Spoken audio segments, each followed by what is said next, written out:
అప్పుడు dam safety authority వాళ్ళు వచ్చి ఏం చేసినట్టే వీటిని కూడిపోయండి అన్నారు. వాటిని కూడిపిన్లు, ఎప్పుడో కూడిపిన్లు, 24 జూన్ నాటికే కూడిపిన్లు. ఇప్పుడు ఎందుకు ఎత్తిపోయొద్దు? ఇప్పుడు బుంగలు ఉన్నప్పుడే ఆ 2 బ్యారేజీలకు ఏం కాలేదు. సుందిరిలో బుంగలే లేవు, అన్నారంలో బుంగలనే అన్నారు కదా.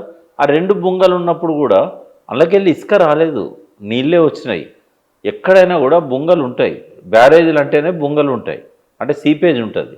ఇసుక వస్తే డేంజర్. ఇసుక వస్తే ఏమైందంటే స్లోగా ఇసుక పెరిగి కిందంతా ఖాళీ అవుతుంది, సీకెండ్ పైల్స్ కింద కానీ ఆ ర్యాఫ్ట్ కింద కానీ.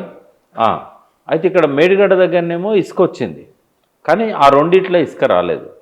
నువ్వు మేడిగడ్డ రిపేర్ చేయదలుచుకోలేదు, పక్కకు పెట్టు దాన్ని. కన్నెపల్లి దగ్గర నుంచి లిఫ్ట్ చేయడానికి ఏం అడ్డం ఉన్నది అంటే అది చేయొచ్చా అనే జ్ఞానం కూడా ఉందా లేదా నాకు తెలియదు. చాలామందికి ఏమనుకుంటారు, ఆడ బ్యారేజ్ గేట్లే తీసిరి, ఆడ నీళ్లు స్టాక్ చేస్తే కదా ఎత్తిపోయడానికి, నిల్వ చేస్తే కదా ఎత్తిపోయడానికి అంటారు. కానీ గోదావరిలో మన అదృష్టం ఏంటంటే 4 నెలల పాటు మేడిగడ్డ గేట్లు తీసే ఉంటాయి. మేడిగడ్డ ప్రాధాన్యత ఏంటంటే అక్టోబర్ నవంబర్లో వరదలు తగ్గినప్పుడు మేడిగడ్డ గేట్లు వేసి పెట్టి కన్నేపల్లి పంప్ హౌస్ దగ్గర హెడప్ కోసం లిఫ్ట్కు అందేటట్టుగా నీళ్లు లెవెల్ రావడానికి గేట్లు వేసి పెడతారు. అప్పుడు ఎన్ని వస్తాయి నీళ్లు?